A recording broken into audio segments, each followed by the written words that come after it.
It was 11:21 p.m. I was lying in bed, phone in hand, halfway through a text conversation with my son. Nothing out of the ordinary, just checking in like I always did. Then the phone buzzed with a text message that would change everything I thought I knew about inclusion. In his straight-to-the-point, matter-of-fact texting style, my son sent a brief message that read, "I just wanted to let you know I'm gay." I froze. My heart sank. My stomach was queasy. I stared at the phone as the weight of those words settled over me like a heavy blanket. My hands trembled, but my mind went completely blank. You see, I thought I understood inclusion. After all, I am a diversity, equity, and inclusion professional. I coach leaders on belonging. I train people on inclusion. Yet, in that moment, I wasn't the expert. I was a mother who suddenly, despite everything I thought I knew, was not ready for that moment, not ready for the emotions, not ready for the questions, and definitely not ready for the reality check that was about to smack me in the face. Because what good is preaching about inclusion from platforms, in boardrooms, and in workshops if when it lands on your own front doorstep, you have no idea what to do about it? In that very personal and profoundly vexing moment, I had to ask myself, do you really believe what you teach about inclusion? I talk to a lot of leaders about inclusion, what it means, how to build it, how to make it more than a buzzword. And let me tell you, a lot of us struggle with it. We stumble over the words. We overthink the meaning.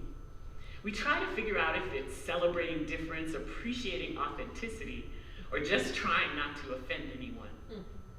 And let's be honest, sometimes it just feels like a game of, am I saying the right thing? Growing up in the 60s and 70s, I heard a lot of messages that shaped who I am today. They included, you can be anything you want if you work hard enough. Always wear clean underwear. I have a dream today. I am somebody.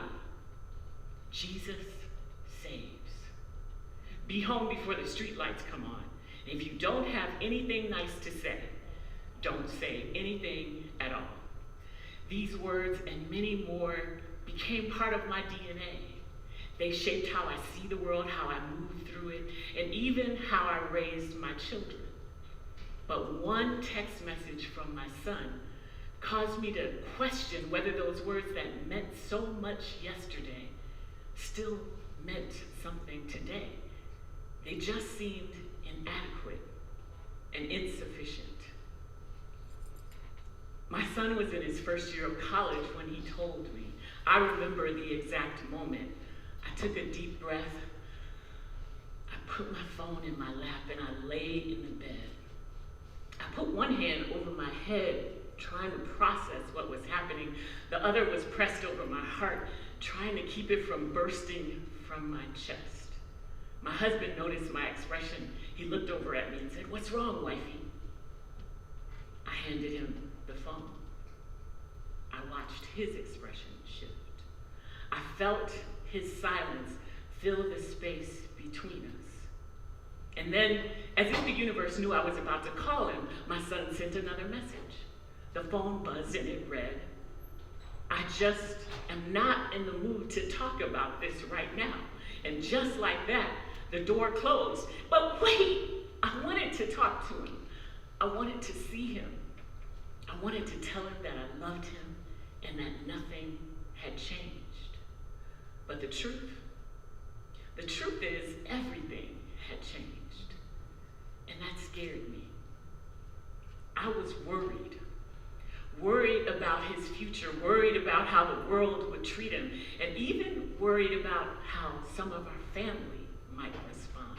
I was confused about how my beliefs, my faith, my values, my upbringing, and my reality all collided in this one moment. And if I'm being completely honest, I was hurt. Because I had to acknowledge that my son had been carrying the weight of this all alone. And that somewhere deep down within, he believed that I wouldn't accept him.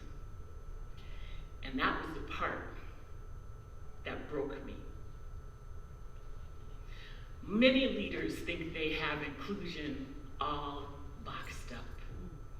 They think they've checked the list. We're an open and accepting organization here. Check. We treat everyone the same. Check. We're an equal opportunity employer. Check. But what if I told you that the way we've been focusing on inclusion might actually be keeping us stuck? A Harvard Business Review study found that most organizations have diversity programs that don't work. Not because they're not needed, but because they're forced into old systems that were never designed for real inclusion to begin with. Let me say that again. If we're still talking about including people, then they were never truly part of the design to begin with. Too often, organizations treat inclusion like a patch job. Tweaking policies, rolling out training, or adding new programs to existing systems. But that kind of patchwork inclusion rarely works. Patching up the holes in the walls of your organizational culture isn't inclusion, it's renovated exclusion. True inclusion demands more. It means tearing down what's not working and rebuilding spaces where inclusion was meant to be from the start. It means creating spaces where belonging isn't an afterthought. It's intentional design and implementation. So the question isn't how do we include people?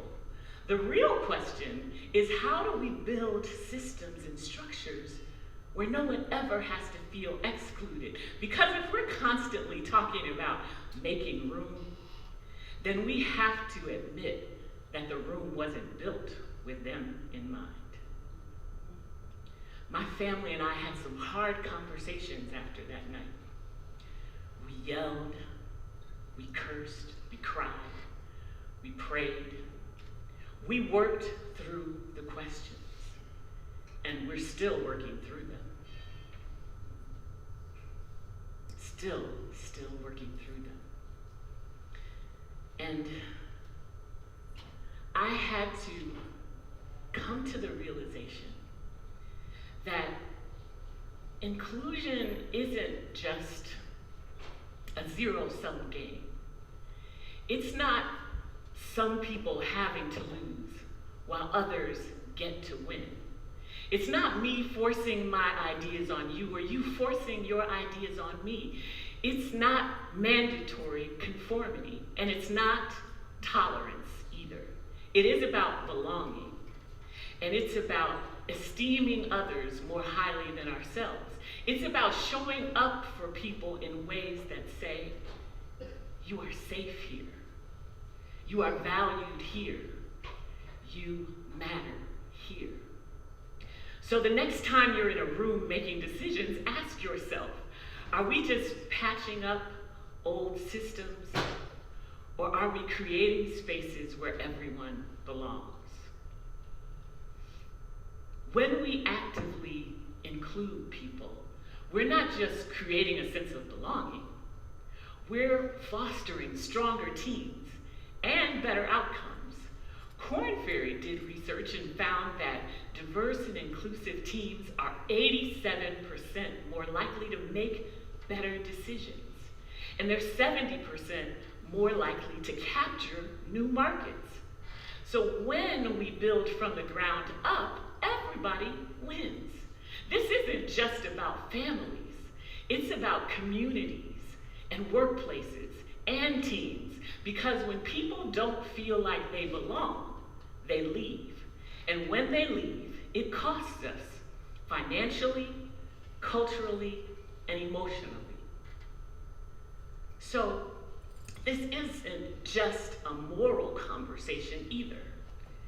It's a business one too. The Center for American Progress found that losing an employee can cost up to 213% of their salary in turnover expenses. So how do we move from checkbox inclusion to real belonging? Here's what I've learned. Think better. If your inclusion efforts are comfortable, then you're probably not digging deep enough. Ask those hard questions. Look around the spaces and see who's missing and why. Do better. Inclusion isn't active, it isn't passive. It's active and it's intentional. You need to do the work. Tear down and dismantle the broken systems, and then rebuild something new. Be better. People don't thrive where they don't feel safe. Create systems where there is trust. Make room for real conversations where people feel free of rejection and retaliation. Since that night, my relationship with my son has grown and been challenged in ways I never imagined. We've had hard, honest conversations.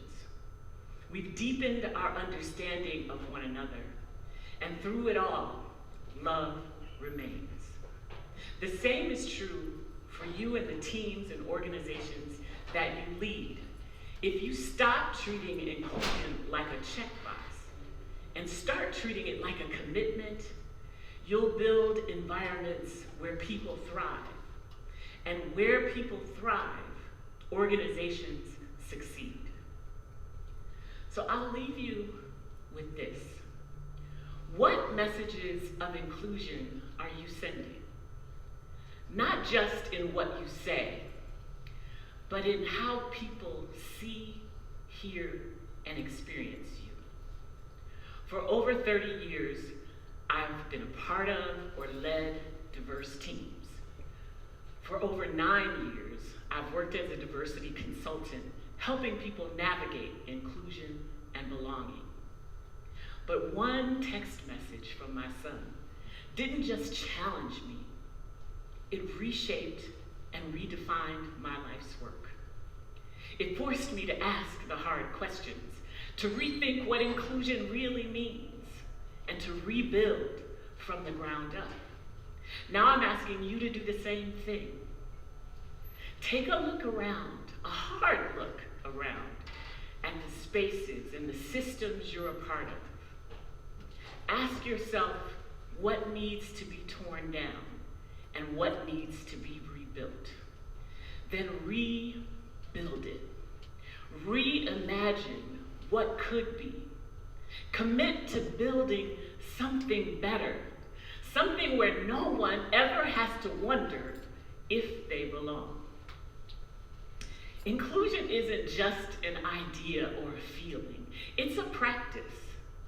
It's about letting people into the space and own that space as truly and authentically as they can so that they can thrive. It's not about just inviting people in.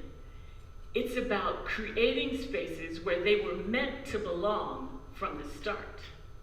And when we do that, everyone wins.